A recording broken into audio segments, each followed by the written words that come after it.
Trabajo en un centro de llamadas durante el turno de noche, el turno nocturno en el centro de llamadas. Ahora bien, puede que no sea el mejor trabajo, pero la cantidad que me pagaban era suficiente para seguir con el trabajo. No había mucha gente trabajando en el turno de noche, así que la oficina casi parecía vacía y había una extraña sensación de libertad. La cafetería era accesible y no necesitábamos hacer fila para un café. El turno era bastante aburrido y yo solo estaba pasando el tiempo sin que pasara nada interesante. Incluso los compañeros de trabajo que tenía eran bastante aburridos. Estaban tan inmersos en el trabajo que nadie realmente se preocupaba por tomarse un descanso y relajarse. Yo era el único que estaba emocionado por todas partes y el único lugar en el que encontraba entretenimiento era en las llamadas que recibía. Incluso trataba de charlar con las personas que me llamaban. A menudo tenía conversaciones con los clientes a nivel personal y resultaba beneficioso para mí, ya que estaba logrando más ventas y obteniendo el máximo provecho de los productos, y como resultado, mis incentivos aumentaban y estaba ganando más dinero. El turno que parecía aburrido ahora se estaba volviendo interesante y luego un día recibí una llamada que cambiaría todo. No tenía idea del impacto que esa llamada tendría en mí. Era una noche de lunes, y como cualquiera que trabaje te dirá, los lunes son monótonos. Fui a la oficina sabiendo que hoy podría ser solo un día aburrido. Empezó como un día aburrido, nada realmente interesante, y hasta las personas con las que hablaba por teléfono no estaban interesadas en la conversación, y no se les podía culpar, era lunes. Los lunes son aburridos. Comencé las llamadas y después de 60 llamadas decidí tomar un descanso para el café, y después de tomarme el descanso del café, decidí volver a hacer llamadas, pero entonces, solo 20 minutos después del descanso, de repente hubo una llamada en mi aparato. Me sorprendió porque, en primer lugar, no había dado el número a nadie y, en segundo lugar, no podíamos recibir llamadas en ese dispositivo. Así que sí, me estaba volviendo loco con todo el asunto. Al principio pensé que tal vez era la empresa probablemente advirtiéndome que no charlara con los clientes. Así que dejé que sonara. No había manera de que fuera a contestar ese teléfono, pero empezó a sonar de nuevo. Esta vez decidí contestar para no meterme en más problemas y luego lo contesté. Me alivió que no fuera la empresa. Era una mujer, pero la parte espeluznante era que la mujer estaba llorando. Había un llanto suave y la mujer estaba pidiendo ayuda. Así que, por un lado, me alivió que no fuera la empresa, pero también me estaba asustando sobre de qué se trataba la llamada, y cuando estaba a punto de hacer preguntas, la línea se desconectó. Me asusté. Traté de ingresar al registro de llamadas para encontrar la identificación del llamante, pero no había nada. Y me pregunté quién haría tal cosa y pensé, ¿y si solo era una llamada de broma? Lo pensé y simplemente lo dejé pasar. Pero luego, cuando faltaban solo 2 horas para terminar mi turno, la llamada volvió a entrar. Y todo lo que la chica hizo fue pedir ayuda, y cuando traté de hablar con ella, se desconectó de nuevo. Todo estuvo en silencio por un rato. Y luego, justo cuando estaba listo para irme, volvió a sonar. Pero esta vez lo ignoré porque de alguna manera pensé que solo era algún idiota que estaba tratando de gastarme una broma. Regresé a mi lugar y decidí quedarme dormido de inmediato. Pero entonces la llamada llegó a mi móvil. No esperaba ninguna llamada, y no había nada que pudiera haberme preparado para esa llamada. Contesté el teléfono y era la misma mujer del trabajo. Ella llamó y estaba llorando, y esta vez habló y dijo, ¿hay alguien escuchando esta llamada? Por favor, ¿hay alguien? Y le dije, grité al teléfono, sí, estoy aquí, sí, habla, ¿por qué no hablas? Estaba molesto por las constantes llamadas, así que me molesté y tuve un colapso. La chica dijo, por favor, ayúdame, este hombre, llevo aquí 10 años, este hombre. Le pregunté, ¿qué hombre, qué hombre? Y ella dijo, hay un roble, un buzón amarillo, caminos mal mantenidos, arbustos, un hombre calvo. Y yo dije, estas son solo palabras al azar. ¿Qué estás tratando de decir? Y ella dijo, estás cerca y puedo oírte. Y yo estaba más desconcertado que nunca y traté de buscar en internet. Pero todas estas cosas eran solo palabras al azar, y hacer sentido de ellas no era muy fácil sin ningún contexto. Así que simplemente me dormí sabiendo que no había mucho que pudiera hacer. El teléfono no sonó en toda la mañana ni en la tarde, y luego, en cuanto llegó la noche, empezó a sonar de nuevo. Esta vez dijo, semáforo en rojo, autobús 30, semáforo en rojo, Autobús 30, ayuda, han pasado 10 años. Y me pregunté de qué estaba hablando. Cuando estaba a punto de irme, el Departamento de Recursos Humanos me dijo que mi turno había sido cambiado de noche a día, y me sentí muy aliviado.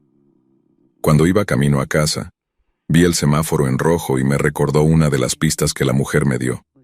Dormí, puse mi teléfono en silencio. No quería molestarme con constantes llamadas y pistas de esa mujer, así que simplemente dormí. Luego me desperté y me di cuenta de que tenía que ir a la oficina. Era de día y llegaba tarde. Era la primera vez que salía y tomaba un autobús durante el día, y cuando salí y fui a la estación para tomar el autobús, me di cuenta de que estaba en el autobús 30. No tenía idea de que estaba en él. Y luego, cuando el autobús empezó a moverse, recordé haber visto el roble y de repente todas las cosas me vinieron a la mente. Todas las pistas que la mujer me había dado, y luego había una casa con el buzón amarillo, y rápidamente me di cuenta de lo que estaba pasando. Pedí una parada de emergencia y bajé del autobús. Estaba parado justo enfrente de todas las pistas que la mujer en el teléfono me había dado, y luego estaba el rosal mal mantenido y luego vino la pieza final hacia mí. Cuando estaba parado frente a su casa, un hombre vino y dijo, ¿puedo ayudarte?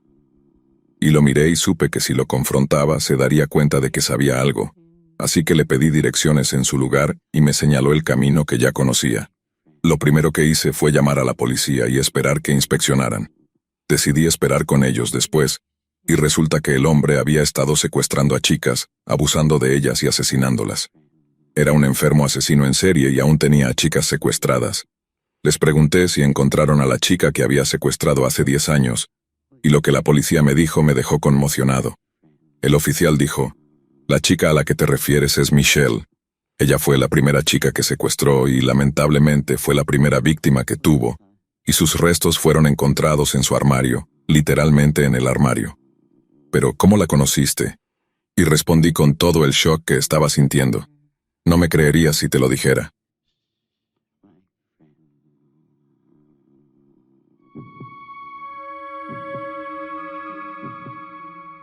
Esta historia ocurrió hace unos 4 años, cuando tenía 18 y acababa de graduarme de la secundaria.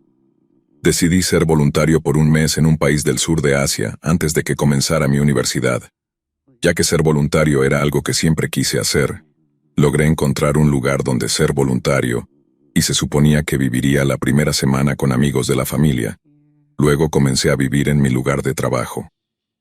La cosa es que mi lugar de trabajo no podía alojarme debido a la construcción y la llegada de otra voluntaria pronto. Así que tuve que encontrar un hotel para quedarme, y probablemente fue mi mayor error. Entré a internet y comencé a buscar un hostal.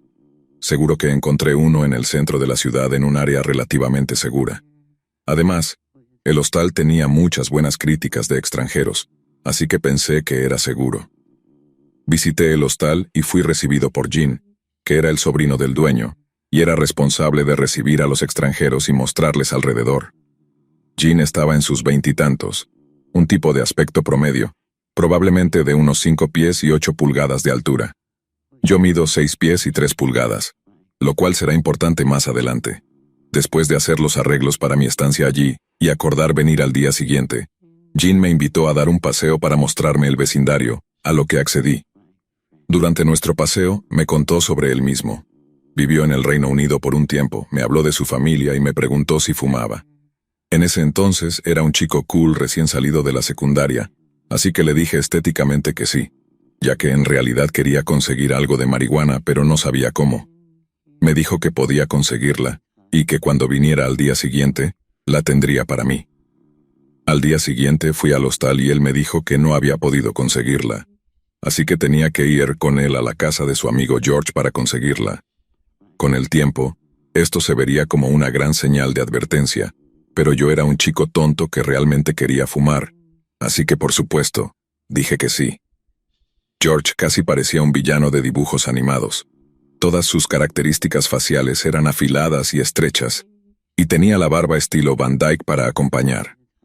Todos subimos a un tuk-tuk y fuimos a los barrios bajos de la ciudad para encontrarnos con el distribuidor. Creo que el área se llamaba Wen Na Tumula, no estoy seguro. De todos modos conseguimos la marihuana y me dijeron que iríamos a la casa de George para fumar un poco. Estaba bien para mí, no tenía razón para sospechar de ellos ya que habían sido amables y educados conmigo. Llegamos a su casa, todavía dentro del área de los barrios bajos. Era una pequeña habitación con una cama y 3 sillas, nada más. No había mesas, decoraciones ni nada. Me senté en la silla, Jean se sentó a mi derecha, y George se sentó en la cama enrollando algunos porros para nosotros. Empezamos a fumar y a hablar. Empezaron a hacerme preguntas sobre por qué estaba allí, cuántos años tenía y cosas así. De repente empezaron a volverse un poco demasiado personales, preguntándome qué hacían mis padres para ganarse la vida, cuánto ganaban, y la que realmente me llamó la atención, quiénes eran las personas con las que vivía, los amigos de la familia, y si sabían dónde estaba y si se preocuparían si no los llamaba pronto, o algo por el estilo.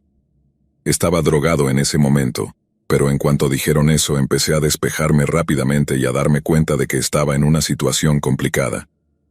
Les dije que debía hacer una llamada en unas pocas horas y que sabían en qué hostal me estaba quedando. De repente, apareció otro tipo y se quedó parado en la entrada, bloqueándola completamente. Era de mi altura, pero mucho más grande en tamaño que yo. Estaba atrapado entre ellos y esencialmente no tenía a dónde ir. Afortunadamente no podían hacerme nada todavía ya que les dije que debía hacer una llamada a mis amigos de la familia. Empecé a ponerme muy nervioso y ansioso. Les dije que estaba demasiado drogado y no podía moverme ni fumar más, así que dejé de participar en las rondas de fumar. Simplemente me quedé allí, actuando como si estuviera cansado. En mi mente estaban hablando en su idioma nativo y era claro para mí que estaban hablando de mí. Jean les contó sobre mis dispositivos electrónicos y que había pagado toda mi estadía en efectivo. Ahora George, que Dios lo bendiga, pensó que no estaba consciente de mi entorno, así que en perfecto inglés, Jean dijo que él no hablaba inglés y empezó a burlarse de mí, diciendo cosas como «buen teléfono» y preguntándome si sabía nadar. Simplemente lo miré y sonreí, y les dije que era hora de irme porque estaba empezando a cansarme. Salimos y les dije que necesitaba ir al mercado rápidamente, y si ellos necesitaban algo, y seguían diciéndome que conseguirían lo que quisieran ellos mismos, pero insistí en que quería ir, y que deberían mandar a uno de ellos conmigo. Mandaron al tipo grande. El mercado estaba al otro lado de la calle de una estación de autobuses, y esos autobuses no se detenían en la estación, solo desaceleraban y uno subía y bajaba. Así que ahora era mi oportunidad. Esperé hasta que vi el autobús acercarse, corrí como si mi vida dependiera de ello. Y sí que dependía, y subí al autobús.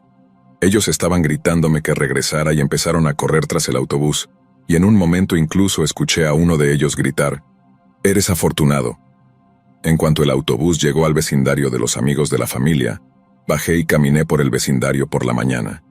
Fui al trabajo y les dije que el tuk-tuk había tratado de secuestrarme, así que me escoltaron hasta el hostal donde tomé mis pertenencias y el trabajo me permitió quedarme con ellos. Gracias a Dios.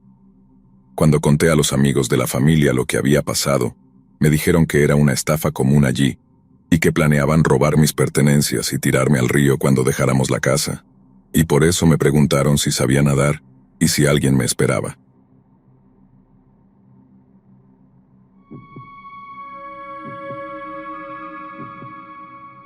Nacida el 23 de marzo de 1987 en Transpåg, Suecia, Kim Isabel Wall soñaba con una carrera en el periodismo. Más tarde en la vida, ese sueño se haría realidad cuando fue aceptada para estudiar relaciones internacionales en la London School of Economics, con sus perspectivas de carrera fortalecidas después de que fue a estudiar periodismo y relaciones internacionales en la Universidad de Columbia en la ciudad de Nueva York. Kim regresó a Dinamarca con una de las mejores credenciales periodísticas del mundo, estableciéndose en la capital, Copenhague, con su novio, Ola Stover. Fue allí donde comenzó a escribir artículos para algunos de los medios más populares del mundo, como The Guardian, The New York Times, Vice y Time Magazine, y ganó el premio Hansel Mead al mejor reportaje digital en marzo de 2016. Era una mujer destinada a alcanzar la cima de la carrera periodística, pero el 10 de agosto de 2017, recibió un mensaje de texto que desencadenó una serie de eventos que finalmente terminarían en su prematura muerte. El mensaje era del empresario danés Peter Madsen, un hombre conocido por la fabricación de submarinos. Kim había solicitado una entrevista con Peter a principios de ese año, y el mensaje de texto era Madsen aceptando la solicitud. Sin embargo, había una condición especial. La entrevista tendría que realizarse a bordo de su submarino personal, el Nautilus UC-3. Kim aceptó sus términos y arregló una entrevista de 2 horas bajo el mar Báltico que tendría lugar alrededor de las 7 de la tarde. Kim se reunió con Madsen a la hora acordada, abordaron el Nautilus y partieron para realizar la entrevista.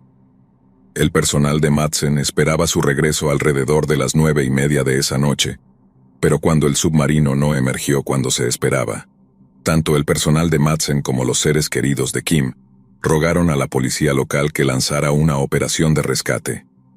Unos 6 equipos de búsqueda y rescate de varios servicios diferentes unieron sus recursos, y poco después de las 10:30 de la mañana del día siguiente, el Nautilus fue avistado justo al sureste del faro de Dragoer en la bahía de Køge. Peter Madsen fue rescatado, y se encontraba en bastante buen estado de salud, pero Kim Wall no se encontraba por ninguna parte. Cuando se le preguntó a Peter dónde estaba Kim, aparentemente se mostró devastado al informar que había fallecido a causa de heridas resultantes de una falla mecánica catastrófica.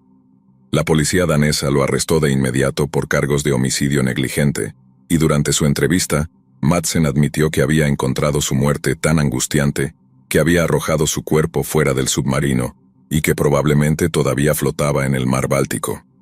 Al principio, por trágico que fuera, la historia de Madsen parecía tener sentido, pero todo cambió cuando se realizó un análisis adecuado del submarino. Los ingenieros mecánicos que buscaron identificar la causa de la falla mecánica, básicamente no encontraron ninguna. Para ellos, no solo no podían entender cómo alguien había muerto por el daño existente, sino que casi parecía que alguien estaba tratando deliberadamente de sabotear el submarino desde el interior mientras estaba en el agua. Cuando se presentó esta hipótesis a Madsen, y a pesar de la abrumadora evidencia en su contra, negó rotundamente haber hundido deliberadamente su propio submarino de $200,000. Entonces la policía se enfrentó a 2 preguntas clave. ¿Por qué un hombre destruiría una pieza tan costosa de propiedad personal? ¿Y dónde estaba el cuerpo de Kim Wall? Al final, la respuesta a ambas preguntas aparecería en una playa al suroeste de Amager 11 días después de su desaparición. En la mañana del 21 de agosto de 2017, un ciclista que pasaba quedó horrorizado al descubrir un torso humano desmembrado en la playa. Una autopsia encontró 15 heridas de arma blanca, principalmente en la región de la ingle del cadáver, y un equipo de buzos suecos recuperó más tarde 2 bolsas de plástico cerca, cada una con una cabeza, un par de piernas, algo de ropa y un cuchillo ensangrentado. Poco después de eso, se encontró una sierra en la misma playa, lo que solo añadió a las implicaciones siniestras. Al principio, la policía no esperaba que el cuerpo fuera el de Kim, ya que Madsen había dicho que había arrojado su cuerpo al agua intacto, pero no mencionó que había tomado el tiempo para desmembrarla antes de arrojar los pedazos al mar. En una audiencia judicial el 5 de septiembre, Madsen afirmó que Kim había muerto después de ser golpeada en la cabeza por una tapa de escotilla defectuosa y que todo había sido simplemente un horrible accidente. Madsen no estaba al tanto de que la policía danesa no solo había incautado su computadora personal, sino que también había estado en contacto con varias exnovias, algunas de las cuales tenían testimonios incriminatorios que compartir con el tribunal. La policía declaró que mientras revisaban los archivos y carpetas del disco duro de Madsen, encontraron una serie de perturbadores videos de asesinatos gráficos, algunos de los cuales incluían decapitaciones. Sus exnovias testificaron que Madsen era extremadamente violento en el dormitorio, y que lo habían visto personalmente obtener gratificación al ver videos excruciantes. Sin embargo, sin lugar a dudas, la peor pieza de evidencia presentada fue el hecho de que la ropa interior que Kim estaba usando la noche en que murió fue encontrada secretamente entre las posesiones de Madsen. Madsen no tenía absolutamente ninguna explicación de por qué era así, y el caso se encaminaba a juicio. A pesar de la afirmación de Madsen de que Kim había muerto como resultado de un trauma cerebral masivo, la autopsia realizada en su cabeza cortada no encontró evidencia de daños por un objeto contundente. Madsen luego cambió su historia, admitiendo haberla desmembrado, pero solo después de que ella muriera como resultado de un horrible accidente.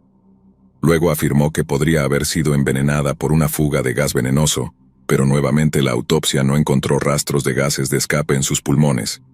A principios de 2018, Madsen fue acusado oficialmente de varios delitos, incluidos asesinato, manejo indecente de un cadáver y asalto. También se insinuó que Madsen había torturado extensamente a Kim antes de darle el golpe final, y había una gran cantidad de evidencia para respaldar esta afirmación. Tanto es así que el 25 de abril, Peter Madsen fue condenado por los 3 cargos y sentenciado a cadena perpetua. Madsen mantuvo su inocencia hasta septiembre de 2020, cuando se lanzó un documental en el que admitió plenamente haber asesinado a Kim Wall. Menos de un mes después, Madsen escapó brevemente de prisión al amenazar a un psicólogo de la prisión con una pistola y un cinturón de bombas falsos. Sin embargo, una vez que los objetos se determinaron como un simple engaño, Madsen fue rodeado y arrestado de nuevo a solo 500 metros de los muros de la prisión. Los amigos y colegas de Kim en todo el mundo quedaron impactados al enterarse de su horrífico asesinato, y a medida que salían a la luz los detalles de la maldad de Madsen, el mundo quedó disgustado tanto por su depravación como por sus intentos de escapar de la justicia. Tras su muerte, los amigos y la familia de Kim iniciaron el Fondo Conmemorativo Kim Wall, una fundación destinada a financiar a reporteras que cubran historias de valor cultural, y en octubre de 2017, Kim fue nominada póstumamente para el Premio al Logro Destacado de Prix Europa. La comunidad periodística sintió que era lo mínimo que podían hacer para honrar a una mujer dispuesta a tomar riesgos para descubrir la verdad, asegurando que mucho después de que su asesinato fuera olvidado, Kim sería recordada con cariño por aquellos que desean seguir sus pasos.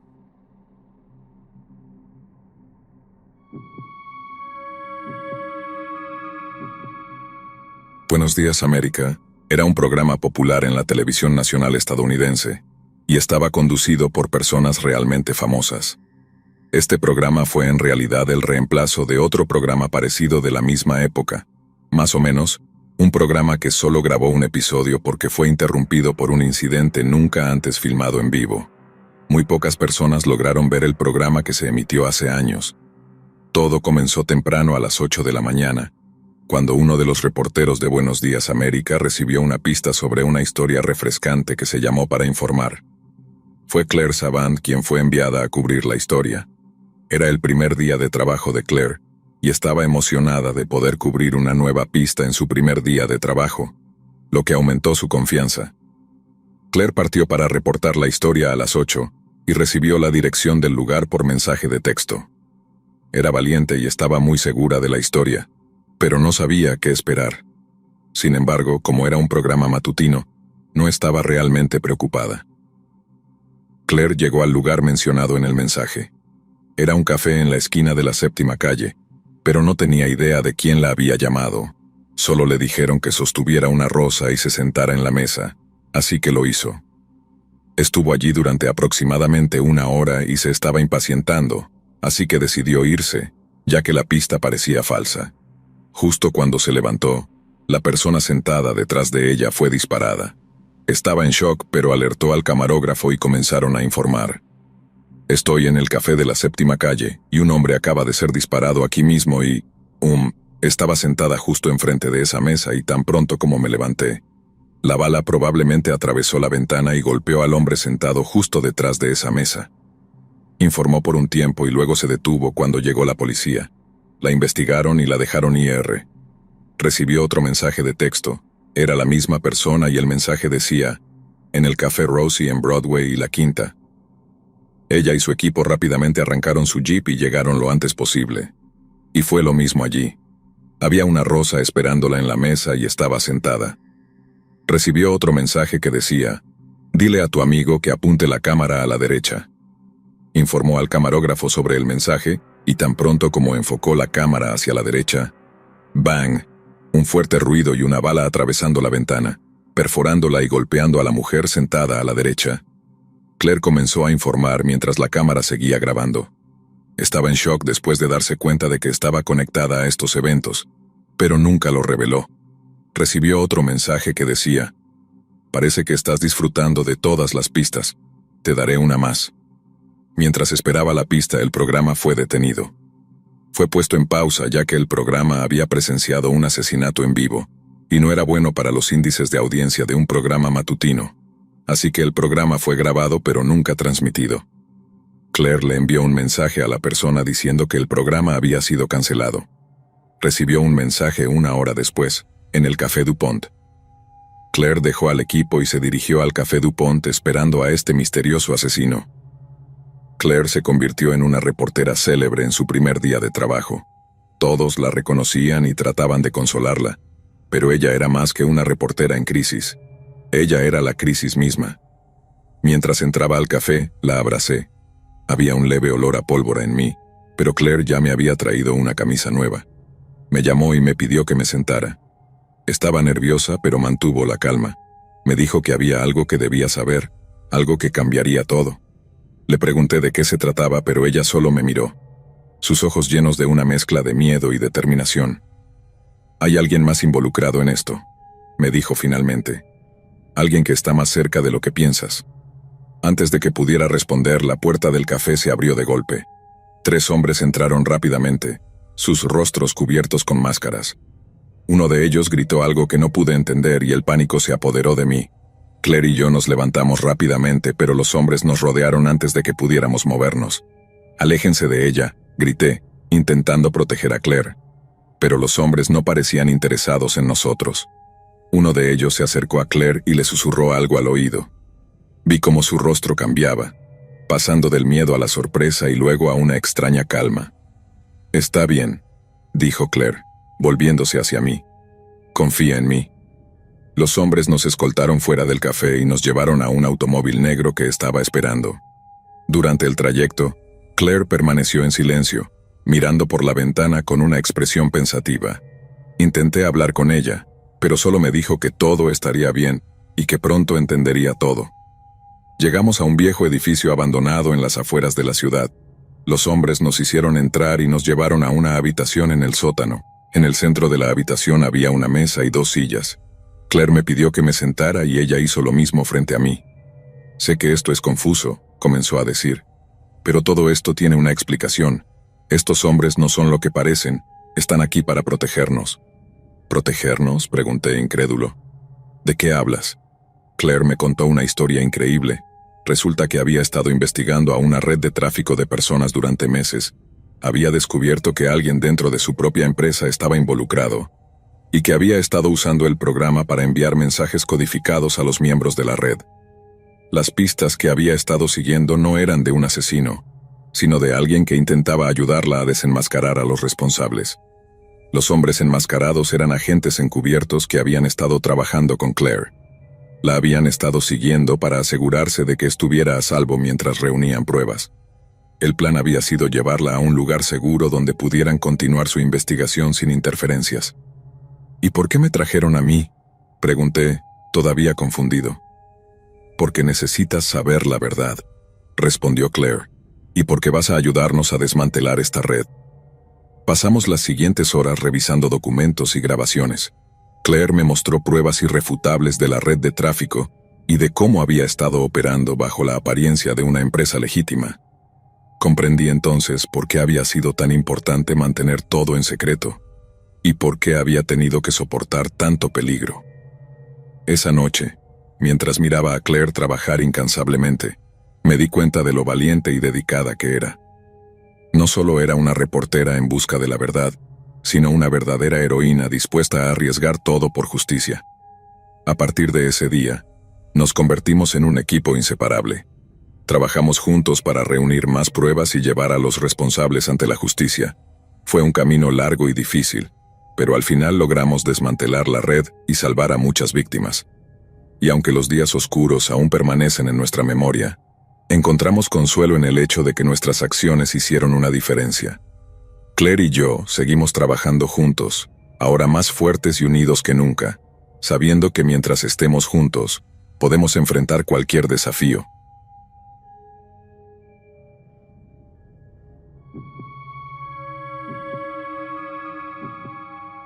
Hace poco más de 10 años, recién salido de la universidad, me mudé de nuevo a la casa de mis padres para tener alquiler y comida gratis durante 9 meses, justo antes de que me fuera del estado para la escuela de posgrado. Para ganar algo de dinero, Tomé un trabajo a tiempo parcial haciendo contabilidad en vivo para un pequeño empresario que conocía a mi papá. Tenía un negocio donde podías alquilar equipos agrícolas de bajo nivel, un pequeño negocio familiar en las afueras. Como conocían a mi familia, confiaban en mí para ir allí alrededor de 15 o 20 horas a la semana. Revisaba y archivaba formularios de alquiler, me aseguraba de que nadie se hubiera perdido un pago. Respondía correos electrónicos o discutía precios y disponibilidad, etc. Un trabajo súper fácil. El viejo edificio donde trabajaba tenía unos 90 años y estaba en la cima de una pequeña colina. Podía trabajar las horas que quisiera, siempre y cuando el trabajo se hiciera. Así que generalmente iba después de las 7 de la noche y me quedaba hasta alrededor de medianoche o la 1 de la mañana. Como sabía que estaría solo, podía escuchar música fuerte y tomarme mi tiempo. La oficina estaba en el segundo piso del edificio y daba al largo camino de entrada. Una noche durante el invierno, había nevado unos cuantos centímetros, pero estaba tan desesperado por salir de la casa que fui a trabajar alrededor de las 8 de la noche. Siempre dejaba la puerta abierta al pie de la colina, ya que créanme cuando digo que nadie aparecía de noche. Literalmente estábamos en medio de la nada. Incluso para girar en nuestro corto camino, tenías que venir específicamente a nuestro edificio y saber que estaba allí antes. Así que estaba escuchando música de Fall Out Boy y tomando café, y seguía mirando la nieve afuera mientras trabajaba, ya que nuestra única farola naranja se reflejaba en el suelo en la puerta, lo que hacía que la luz brillara en la nieve de una manera realmente genial.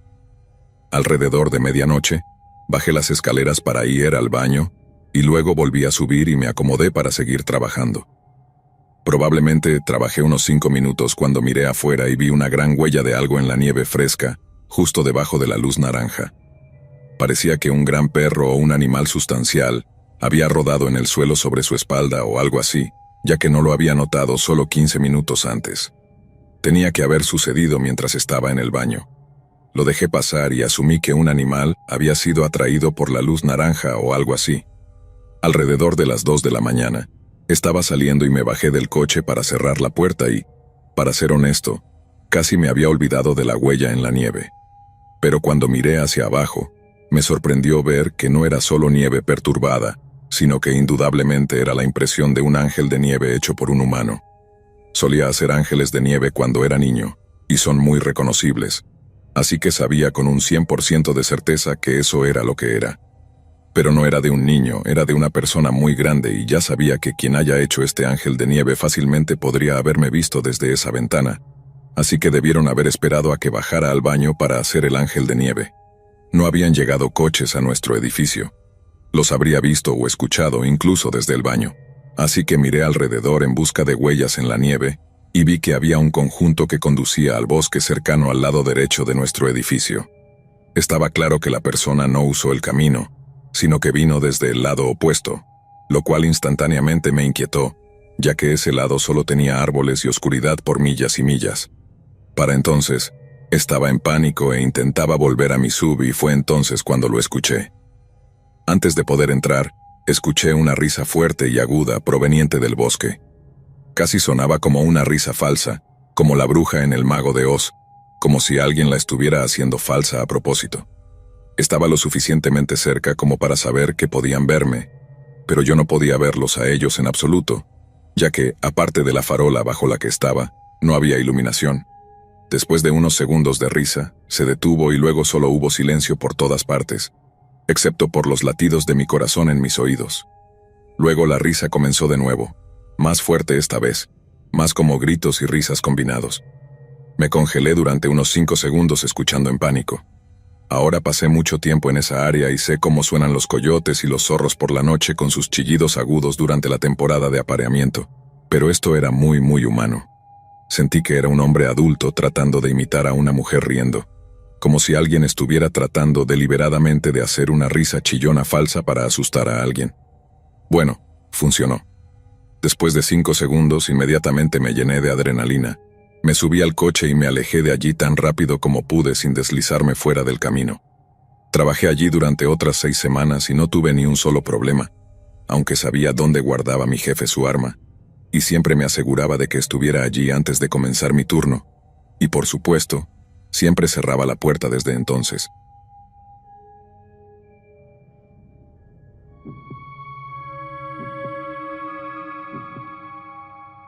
Cuando era más joven, mi tío solía trabajar mucho.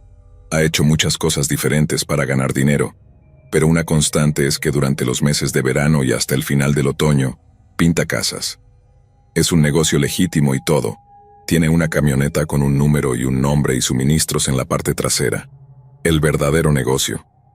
De vez en cuando llamaba a mi papá cuando necesitaba un poco de ayuda extra y yo trabajaba para él. No era gran cosa. Realmente solo se trataba de pintar casas. ¿Qué podría salir mal? Bueno, lleva un tiempo pintar toda la casa si las condiciones climáticas no son adecuadas. Entonces no puedes pintar. Un otoño en particular fue extremadamente húmedo. Llovió lo que parecía ser cada día. Mi tío pintaba varias casas a la vez, por lo que a veces se retrasaba debido a situaciones como estas, y trabajaba un poco más de lo habitual. Eso estaba bien para mí. El trabajo no era difícil y pagaba muy bien. De todos modos, era un día cálido para el final del otoño, pero todavía había un frío distintivo en el aire, uno que penetraba a través de ti y te calaba hasta el alma. Mi tío tenía este trabajo que tenía que terminar. Era una vieja casa victoriana en una parte tranquila del pueblo. Una anciana y su esposo, que era autor, vivían allí. Debido al clima, había tomado más tiempo de lo esperado pintar la casa y había problemas familiares en ese momento, lo que complicaba aún más las cosas. Así que un día mi tío recibe una llamada de la señora que vive en la casa. Ella dice que su esposo está tratando de escribir su próximo libro, pero sigue distrayéndose por el andamio afuera de la casa, por lo que quería saber si podíamos ir a terminar el trabajo lo antes posible. Mi tío siempre fue un hombre de negocios honesto. Ellos lo habían contratado para hacer el trabajo a mediados del verano, pero tenía muchas cosas que hacer ese verano, y las condiciones húmedas que mencioné hicieron difícil terminar cualquier cosa. Sin embargo, estas personas eran insistentes pero realmente amables, y no queriendo perder clientes ni obtener una mala recomendación, mi tío decidió darle alta prioridad a la casa. Después de todo, solo tomaría 1 o 2 días terminarla, así que llegamos a esta casa a media tarde. Como dije, hacía un frío extraño ese día, y también recuerdo una calma realmente inquietante cuando llegamos. Nos movimos directamente hacia la parte trasera. El frente de la casa ya estaba terminado, así que no quedaba nada que hacer allí. Mi tío, siendo el pintor más experimentado, siempre hacía los retoques y yo simplemente aplicaba las primeras capas, ya que requerían poca habilidad. De todos modos, llegamos a la parte trasera y me pregunta si tengo miedo a las alturas. Yo tenía 17 años en ese momento y aunque me asustan un poco, no quería parecer un niño ante mi tío, así que le dije que no. Él se alegró de escuchar eso y me pidió que subiera al andamio hasta el 3er piso para terminar una sección superior de la casa. Había una ventana allí, una pequeña ovalada que daba al ático. El ático también resultaba ser el estudio del esposo. Él hacía la mayor parte de su escritura allí. Así que estoy subiendo por el andamio con latas de pintura colgando detrás de mí, y varios pinceles y otras herramientas en el cinturón de utilidades que me prestó mi tío. Llego a la cima del andamio y dejo todos mis suministros. Abro una lata de pintura y empiezo a pintar como él me había enseñado. Aparte de la temperatura, el cielo nublado y la calma inquietante, este día era como cualquier otro. Estoy trabajando mi camino a través de la parte superior de la casa cuando llego a la ventana que da al estudio. Me agacho, mojo mi pincel y me levanto para pintar encima de la ventana. La ventana estaba en línea directa de visión y no pude evitar mirar dentro. Veo a un hombre, el esposo, mirándome con una cara completamente desprovista de cualquier emoción. Nunca había visto una cara tan desprovista de sentimiento antes. Por supuesto, me sobresalto y doy un paso atrás. Me río y sonrío al tipo, pero él no me devuelve la sonrisa. En cambio, mientras permanece completamente sin emociones, me da la espalda y sale del estudio. Continué pintando cuando de repente escuché un fuerte ruido, casi una explosión amortiguada. Me asusté, pensé que mi tío se había caído desde una gran altura en el andamio debajo de él. Mientras bajaba para ver qué estaba pasando, escuché a la anciana gritar a todo pulmón. El anciano se había disparado a sí mismo en el baño de arriba. Alertado por el disparo, mi tío se cayó del andamio desde el 2.º piso. Tuvo la suerte de caer en un arbusto y solo sufrió una fractura en el tobillo y algunos rasguños. La mayor herida ese día fue en nuestra salud mental. Tuve que ir a terapia durante un tiempo. Han pasado años desde entonces y todavía recuerdo la cara de ese hombre. Nunca la he olvidado. Siempre estará grabada en el fondo de mi mente. Ahora sé por qué. Al mirar hacia atrás, su rostro estaba tan desprovisto de emoción, porque literalmente no sentía ninguna emoción en absoluto. Resulta que el hombre estaba seriamente deprimido y enfrentaba problemas matrimoniales con su esposa. Combinado con demasiadas noches bebiendo whisky y enfrentando el bloqueo del escritor, supongo que decidió que no podía soportarlo más. Su esposa se mudó de la casa poco después y nunca terminamos el trabajo. Hasta el día de hoy, esa casa permanece abandonada y trato de no pasar por la calle en la que está. Tengo miedo de que si lo hago y paso por el patio trasero, veré la cara de ese hombre mirándome desde la ventana, fría y sin emociones.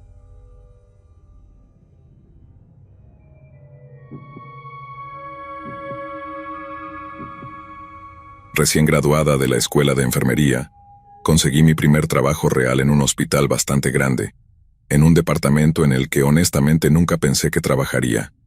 Era una unidad de cuidados intensivos cardíacos con 6 camas, con habitaciones que daban al edificio del Capitolio de la ciudad. Era una unidad muy bonita y empecé trabajando turnos nocturnos de 12 horas. El hospital en el que trabajaba tenía otras 4 unidades de cuidados intensivos que siempre estaban llenas, así que mi unidad siempre terminaba siendo la cama de código, lo que significaba que si alguien tenía un paro cardíaco o empeoraba rápidamente en algún lugar del hospital, venían a nosotros. Llevaba trabajando allí más de un año y no era una extraña para la muerte. Cada paciente mío que había muerto en mi turno generalmente ya estaba en sus últimos momentos. Sus familias estaban a su lado. La orden de no reanimar, DNR, estaba firmada y la funeraria ya estaba elegida. Rara vez era una sorpresa. De hecho, la única vez que necesité hacer RCP en mi turno ni siquiera fue en mi departamento. Así que me fui de vacaciones durante 2 semanas, me comprometí y volví con un hermoso bronceado. En mi primera noche de regreso recibí un informe de la enfermera encargada del día. Dijo que estaría fuera por unos días y sugirió recordar a la próxima enfermera encargada del día que el sacerdote vendría por la mañana a bendecir la habitación 4. Pensé que estaba bromeando al principio, pero hablaba en serio. Aparentemente, mientras estaba de vacaciones, todos los pacientes que habían sido admitidos en esa habitación habían muerto. Pero esto no me sorprendió. La gente moría a menudo en nuestro departamento, y siendo una institución muy religiosa, con un capellán para casi cada departamento, simplemente lo dejé pasar. Luego dijo que la habitación 4 estaba vacía y que serviría como cama de código por la noche.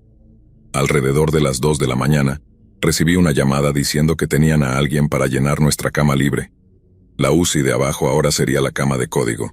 Así que estábamos recibiendo a un paciente típico con dolor de pecho que veríamos por la mañana. Nada para emocionarse en absoluto. Admitimos al paciente y lo acomodamos en la habitación 4. Era un caballero de unos 50 años, muy agradable. Su esposa estaba con él y se veía agotada. Le conseguí unas mantas calientes y la llevé a nuestra sala de espera, que tenía catres, para que pudiera descansar. Alrededor de las 3:30, estaba mirando los monitores y las cámaras en cada habitación. Todos los pacientes estaban profundamente dormidos. Las cámaras rotaban cada 3 segundos en cada pequeña televisión que teníamos en el escritorio. La habitación 1 estaba bien, la habitación 2 estaba bien, la habitación 3 estaba bien, la habitación 4. Había una especie de sombra borrosa allí. Rotaba demasiado rápido para que pudiera ver bien, y las puertas de la unidad estaban cerradas. Tal vez la otra enfermera había dejado entrar a su esposa. Caminé por el pasillo y miré adentro. No había nadie. Me encogí de hombros. Era tarde y estaba cansada. Probablemente solo estaba viendo cosas. Volví a mi escritorio y continué viendo la pantalla. Habitación 1, habitación 2, habitación 3, habitación 4. No estaba imaginando nada. Había alguien en la habitación 4. Había una especie de sombra borrosa de pie en la esquina de la habitación. No podía mover mi cuerpo. Volvió a rotar y esta vez estaba más cerca de la cama del paciente, tal vez a 2 o 3 pies de distancia. El vello se me erizó en el cuello. La siguiente vez que rotó estaba aún más cerca. Estaba directamente bajo la luz que venía del pasillo, pero a pesar de la luz, seguía envuelta en oscuridad. Rotó de nuevo y estaba justo al lado de la cama. Mi corazón comenzó a latir con fuerza, y apenas podía hablar con la enfermera al otro lado del escritorio. Tan pronto como mis palabras se formaron y pude hacer algún tipo de ruido para llamar su atención, la alarma del monitor se apagó, señalando que el paciente había tenido un paro cardíaco.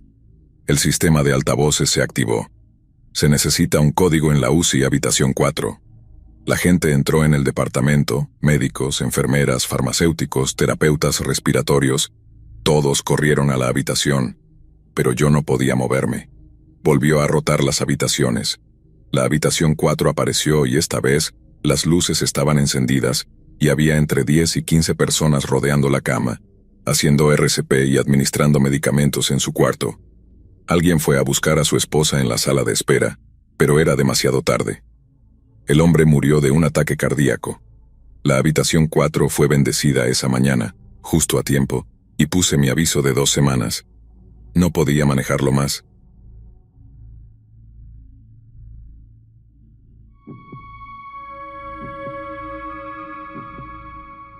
«Oh, vamos a llegar tarde», le susurré suavemente a mi esposa. Hoy íbamos de vacaciones. Nunca habíamos ido a esquiar, pero habíamos pasado los últimos meses practicando en una pista cubierta. A mí me iba bastante bien, pero mi esposa luchaba por mantener el equilibrio y se caía bastante. Estaba nerviosa, pero esperaba con ansias las vacaciones de todas formas. La alarma que habíamos puesto la noche anterior para las 8:45 nunca sonó para avisarnos que era hora de despertarse e ir al aeropuerto. Eran las 9:02. «Harry, cálmate, el vuelo no es hasta el mediodía». Amo a mi esposa, pero a veces puede ser un poco, ya saben. «¿Qué demonios quieres decir con cálmate?», repliqué, seguro de que estaba ganando esta discusión. «Te veré abajo y repasaremos tu medicación de hoy», respondió, obviamente tratando de sugerir que yo estaba loco. Bajé y me preparé un tazón de Frosties con mi bata de Juego de Tronos. El sonido de mi pie golpeando ansiosamente el suelo de baldosas desiguales de la cocina marcaba el ritmo con el que movía la cuchara del tazón a la boca y de vuelta al tazón. Era genial comiendo rápido. Consistentemente ganaba en cada comida contra mi esposa, quien era demasiado lenta, masticando cada bocado como si ni siquiera intentara ganarme. Sabía que saldríamos a comer muchas veces en las vacaciones, así que pensé que sería buena idea practicar mientras desayunaba. «Ahí tienes, cariño», sonrió Hannah y me entregó los medicamentos del sábado. Forcé una sonrisa rápida que se convirtió en una mueca en cuanto se dio la vuelta, sin darse cuenta.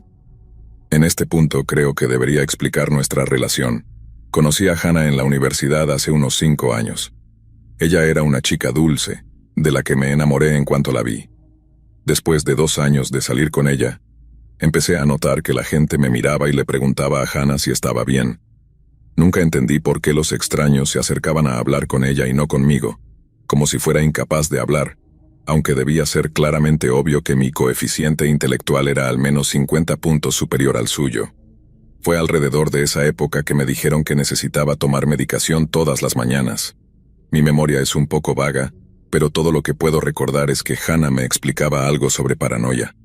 Ella es la que debería estar paranoica, con un coeficiente intelectual evidentemente por debajo de 110.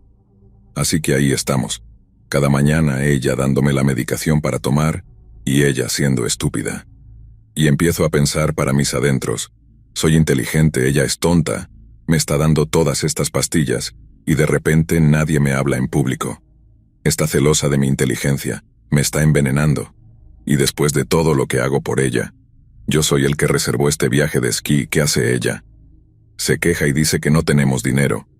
Vaca estúpida. Al final la convencí. No es difícil cuando tienes una inteligencia superior a la media. Bueno, lo que ella no sabe, queridos oyentes, es mi pequeño plan. Ella está tratando de matarme con toda esta medicación y piensa que no me he dado cuenta. Sí, ya veremos. No las he estado tomando. Así es, queridos oyentes, cada mañana mientras como mis Frosties y ella pone la tetera, las escondo en el bolsillo secreto de mi bata. Luego, mientras salgo a fumar con mi taza de té, la medicación es arrojada a una tubería de drenaje y adiós veneno.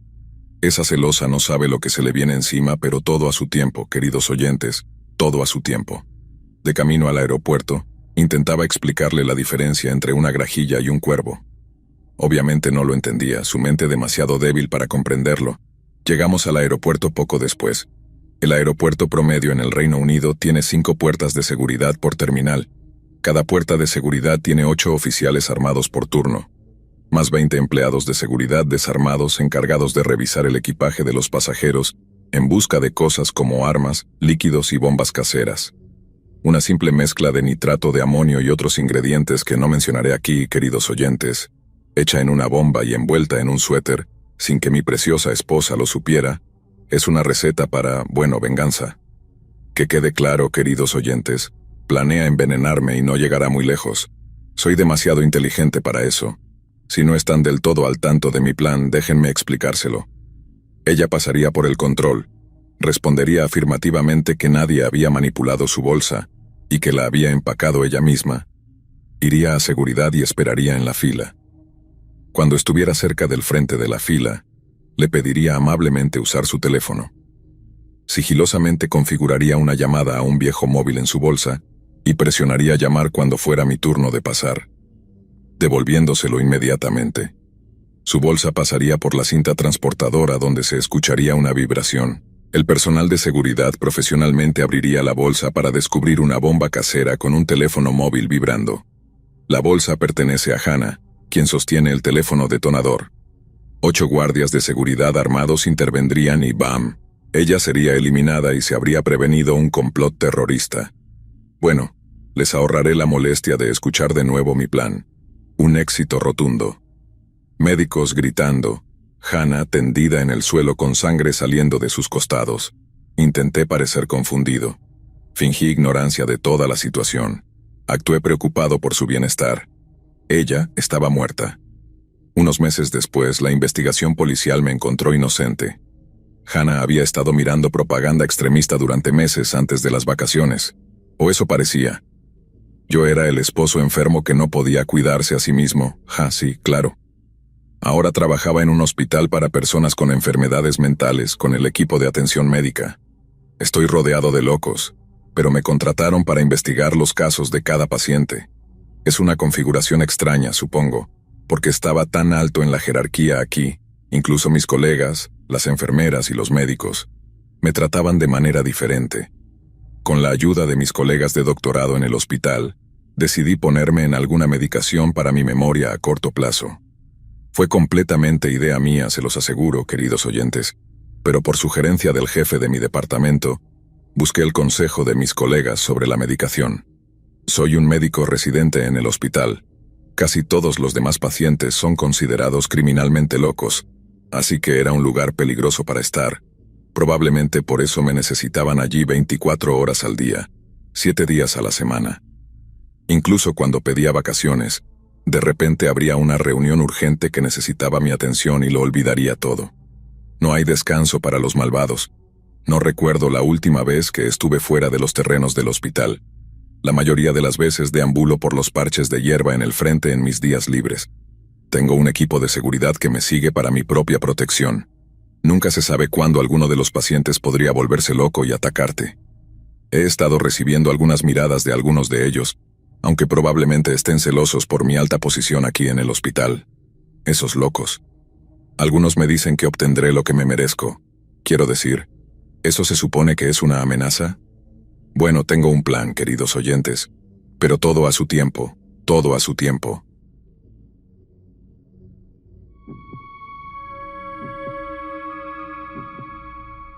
Hola a todos, me llamo Fernando, y quiero compartir con ustedes una experiencia aterradora que viví hace algunos años. Es una historia muy personal y dolorosa, pero siento que debe ser contada. Todo comenzó cuando estaba luchando contra una severa adicción. Había llegado a un punto en mi vida en el que sentía que estaba perdido, y que mi futuro estaba condenado si no hacía algo drástico para cambiar mi rumbo. Para alejarme de todo y tratar de curar esa abstinencia, decidí mudarme al campo y aceptar un trabajo en la agricultura en una región remota de México. Mi problema con la adicción me había llevado a tocar fondo. Mis amigos y familiares ya no confiaban en mí, y sabía que tenía que alejarme de todas las tentaciones si quería tener una oportunidad de recuperarme. Cada día era una lucha contra los demonios de mi mente y el deseo constante de recaer. Así que, cuando un conocido me habló de una oportunidad de trabajo en un rancho agrícola, no lo pensé 2 veces. El lugar estaba alejado de la civilización, rodeado de vastos campos y montañas. Parecía el entorno perfecto para encontrar la paz y luchar contra mis demonios internos. El aislamiento del campo me ofrecía una especie de refugio donde podía enfrentar mis problemas sin las distracciones de la vida urbana. Al llegar, el paisaje era impresionante. Había una cierta tranquilidad en la extensión infinita de campos verdes. Los sonidos de los animales y el viento susurrando a través de los árboles. Cada mañana, el sol se alzaba sobre el horizonte, bañando todo con una luz dorada que me llenaba de esperanza. Pero lo que no sabía era que este lugar tan pacífico ocultaba secretos oscuros que nunca habría imaginado. La belleza del entorno contrastaba terriblemente con lo que estaba por descubrir. Mis compañeros de trabajo eran un grupo peculiar. Había una docena de hombres que, al principio, parecían amigables pero reservados. No se hablaba mucho de sus vidas personales y cada uno parecía estar inmerso en sus propios pensamientos. Esto no me sorprendió demasiado, ya que el trabajo agrícola puede ser agotador y muchos de nosotros estábamos allí para escapar de algo. Cada uno tenía su propia historia, su propio dolor, y parecían contentos con mantener sus vidas privadas. El jefe del rancho, un hombre llamado Don Roberto, era un tipo de pocas palabras pero con una presencia imponente. Era alto, robusto, con una mirada que parecía penetrar tu alma. Él se encargaba de supervisar todo y nos daba nuestras tareas diarias. Aunque parecía justo, había algo en sus ojos que me inquietaba. Parecía observarnos con una frialdad que me ponía los pelos de punta. Sus órdenes siempre eran claras y precisas, y no toleraba la incompetencia. Aunque nunca se mostraba agresivo, había una autoridad en su voz que hacía que nadie se atreviera a cuestionarlo. Los primeros meses transcurrieron sin mayores incidentes. Me levantaba al amanecer, trabajaba en los campos todo el día y me iba a la cama temprano. La rutina me ayudaba a mantenerme enfocado y alejado de las tentaciones. Poco a poco, sentí que recuperaba el control de mi vida. El trabajo físico me agotaba, pero también me daba un sentido de propósito que había perdido. Sin embargo, no podía evitar notar ciertas cosas extrañas que sucedían en el rancho. Una tarde, mientras regresaba de los campos, vi a uno de mis compañeros, un hombre llamado Jacinto, hablando con un niño pequeño cerca del granero. El niño parecía estar perdido y Jacinto le hablaba en voz baja, casi como susurrando. No le di mucha importancia en ese momento, pensando que el niño podría ser un familiar de alguno de los trabajadores, pero la imagen del niño con su mirada asustada se quedó en mi mente. Pero con el tiempo empecé a notar que siempre había niños diferentes en el rancho. Nunca eran los mismos y siempre aparecían en grupos de 2 o 3. Los hombres decían que eran hijos de familiares que venían a aprender sobre la ganadería y la agricultura, pero algo no cuadraba. Los niños parecían asustados, desorientados, y siempre se mantenían alejados de nosotros, los trabajadores. No jugaban, no reían, y siempre estaban bajo la supervisión de uno de los hombres del rancho. Un día, mientras trabajaba en uno de los campos más alejados, vi algo que me dejó helado. Don Roberto y Jacinto estaban llevando a un grupo de niños hacia la parte más remota del rancho, donde nunca trabajábamos. Les seguía a una distancia prudente, asegurándome de no ser visto. Los niños caminaban en silencio, con la cabeza baja, y los hombres los guiaban con firmeza. Mi corazón latía con fuerza y una sensación de pánico se apoderó de mí. Decidí esperar y observar desde lejos. Después de unos minutos, los hombres regresaron sin los niños. Mi mente se llenó de preguntas y temores. ¿Qué estaba pasando? ¿Dónde estaban los niños? Esperé hasta que se hubieran alejado y luego me dirigí al lugar donde los había visto por última vez. No había rastro de ellos. La tierra parecía recién removida, como si alguien hubiera cavado allí recientemente. En los días siguientes, la situación se volvió aún más extraña. Comencé a escuchar ruidos por la noche, como si alguien estuviera merodeando cerca de las cabañas donde dormíamos. Una noche, me desperté con el sonido de un motor. Miré por la ventana y vi un camión grande estacionado cerca del granero. Pude ver a don Roberto y a algunos de los hombres cargando algo en el camión, pero estaba demasiado oscuro para distinguir qué era. Mi mente estaba llena de preguntas y miedos. Decidí hablar con uno de los compañeros en quien más confiaba, un hombre llamado Luis. Le conté lo que había visto y le pregunté si sabía algo al respecto. Luis me miró con una mezcla de miedo y resignación. No te metas en esto, Fernando. Es mejor que no hagas preguntas. Solo sigue trabajando y mantén la cabeza baja, me dijo. Sus palabras me hicieron sentir aún más inseguro, pero también me confirmaron que algo muy oscuro estaba sucediendo. Su respuesta me inquietó aún más. Sentía que estaba atrapado en un lugar donde ocurrían cosas terribles y nadie parecía dispuesto a hacer nada al respecto. Decidí que necesitaba pruebas para entender qué estaba pasando realmente.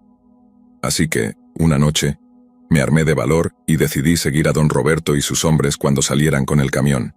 Sabía que estaba poniendo mi vida en riesgo, pero necesitaba saber la verdad.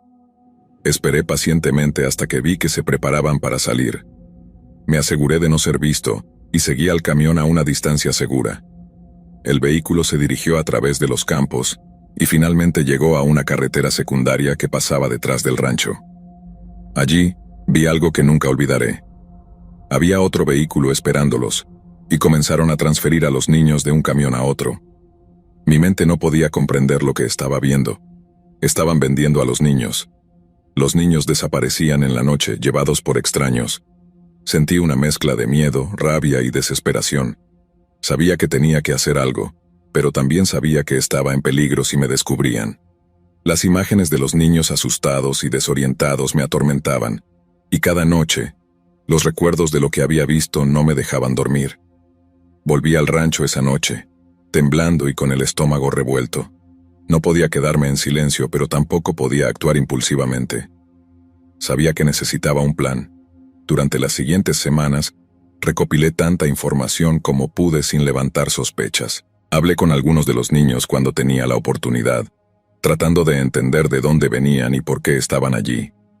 Algunos eran demasiado pequeños para articular lo que estaba pasando, pero otros me dieron pistas sobre las promesas que les habían hecho antes de llevarlos al rancho. Finalmente, después de mucho deliberar, decidí que debía denunciar lo que estaba sucediendo. Renuncié a mi trabajo en el rancho, fingiendo que necesitaba regresar a la ciudad por razones familiares. Me fui con el corazón pesado, pero decidido a hacer lo correcto. Sabía que mi vida nunca volvería a ser la misma, pero no podía quedarme de brazos cruzados mientras esos niños sufrían. A los meses, reuní el coraje necesario y presenté una denuncia detallada ante las autoridades. Les conté todo lo que había visto y oído, proporcionando nombres y descripciones. Al principio las autoridades parecían escépticas, pero después de una investigación, descubrieron la horrible verdad. Los niños eran vendidos y recogidos en la carretera detrás de los campos. El rancho fue clausurado y los responsables fueron arrestados. Los niños fueron rescatados y devueltos a sus familias, aunque muchos habían sufrido traumas que tardarían años en superar. Yo, por mi parte, nunca pude olvidar lo que vi. La experiencia me dejó marcado de por vida, pero al menos pude ayudar a poner fin a algo tan terriblemente malvado. Espero que esta historia sirva como un recordatorio de que a veces, detrás de una fachada tranquila y pacífica, pueden esconderse los horrores más oscuros. Gracias por escuchar y recuerden, siempre hay que estar atentos a lo que sucede a nuestro alrededor. La vida en el campo puede parecer idílica, pero a veces, los secretos más oscuros se esconden en los lugares más inesperados.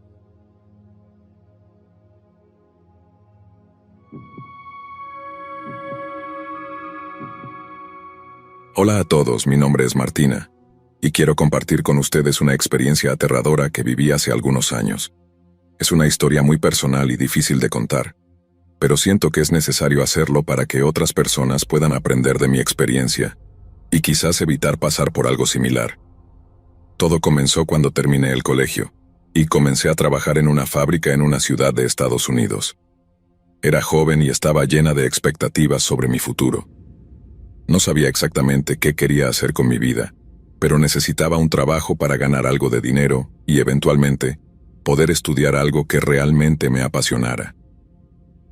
Cuando vi el anuncio de la fábrica, me pareció una buena oportunidad. No era el trabajo de mis sueños, pero era un comienzo. Además, el salario no estaba mal, y me permitiría ahorrar un poco para mis futuros estudios. El primer día en la fábrica, todo parecía normal. La fábrica era grande y ruidosa, con muchas máquinas funcionando y gente moviéndose de un lado a otro. Me presentaron a mis compañeros de trabajo, quienes parecían amables y dispuestos a ayudarme a aprender las tareas que tendría que realizar. Mi jefe, un hombre llamado John, se encargó de darme la bienvenida y mostrarme lo básico. Al principio John parecía ser un jefe competente y amable. Me dijo que no dudara en acudir a él si tenía alguna pregunta o necesitaba ayuda. Las primeras semanas transcurrieron sin mayores problemas. Me acostumbré a la rutina del trabajo y me llevaba bien con mis compañeros. El ambiente en la fábrica era ajetreado, pero sentía que estaba aprendiendo y siendo productiva. Sin embargo, con el tiempo empecé a notar que John se comportaba de una manera extraña conmigo. Al principio, eran solo pequeños comentarios que me hacían sentir incómoda, pero traté de ignorarlos pensando que quizás estaba siendo demasiado sensible. Recuerdo un día en particular.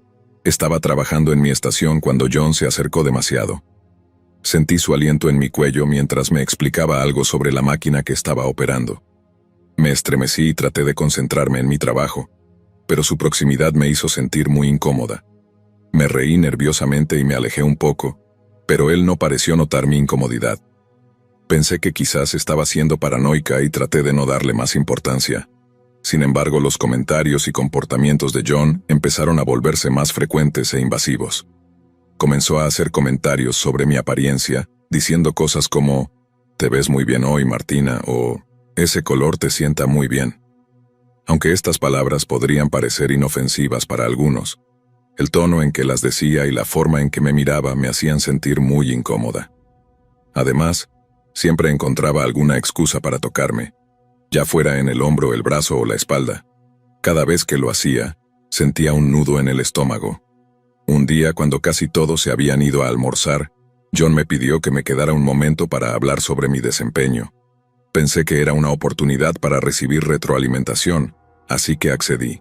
Sin embargo, cuando todos se fueron y quedamos solos, noté que su mirada se volvía más intensa.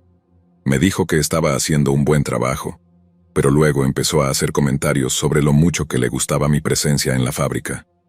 Me sentía atrapada y no sabía cómo reaccionar. Traté de mantener la calma y agradecerle por sus palabras, pero luego se acercó aún más y trató de acariciar mi cabello. En ese momento me levanté rápidamente y dije que necesitaba ir al baño. Salí corriendo de la sala, sintiendo una mezcla de miedo y repulsión. Decidí que no podía seguir ignorando lo que estaba pasando. Hablé con algunos de mis compañeros de trabajo, pero todos parecían evadir el tema cuando mencionaba a John. Nadie quería hablar mal de él, y algunos incluso sugirieron que estaba exagerando. Esto me hizo sentir aún más sola y desamparada. No sabía a quién acudir ni cómo manejar la situación. Mis padres siempre me habían enseñado a ser fuerte y enfrentar mis problemas, pero esto era algo que nunca había imaginado tener que enfrentar. La situación continuó empeorando. John empezaba a aparecer en lugares donde yo no esperaba verlo, como la sala de descanso o incluso cerca de mi casa. Empecé a sentirme vigilada y constantemente en alerta. No podía concentrarme en mi trabajo ni en mi vida personal. Cada vez que veía a John, mi cuerpo se tensaba y sentía que no podía respirar. Era como si un peso enorme estuviera aplastando mi pecho. Un día decidí que ya no podía soportarlo más. Después de un encuentro especialmente incómodo en el que John me había arrinconado en una esquina de la fábrica, me di cuenta de que debía hacer algo. Fui a la oficina de recursos humanos y les conté todo. Describí cada comentario, cada toque no deseado, cada mirada que me había hecho sentir vulnerable. Esperaba que me apoyaran y tomaran medidas inmediatas. Sin embargo, la respuesta que recibí fue devastadora. La persona de recursos humanos me escuchó en silencio, asintiendo de vez en cuando. Cuando terminé, me dijo que lamentaba mucho lo que estaba pasando, pero que sin pruebas concretas, no podían hacer mucho. Me sugirió que documentara cada incidente y que tratara de evitar a John lo más posible.